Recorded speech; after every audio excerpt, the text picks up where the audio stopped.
Finally, at meron na si Mr. Squirrel ng individually pack ng shirataki rice. Napakadali lang talagang lutuin. Actually, wala nang luto. Susukatin lang muna natin ito ng kung ilang cups ang 100 grams para sa hot water kasi ito ay 1:1. So, mga 3/4 cup. 3/4 cup hot water ang ilalagay din natin dito. Again, 1:1. Tatakpan lang muna natin ito for 10 minutes. Diba? Sarap ng ulam ko. Itong shirataki rice, hindi ko ito mauubos. Kasi ang bilis nitong makabusog.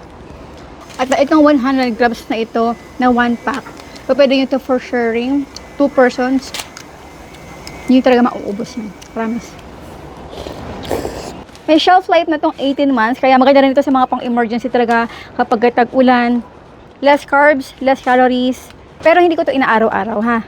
Kaya naman sa mga gusto magkaroon nito, ilalagay ko na yung link sa ating comment box section or dito sa ating screen. Bye!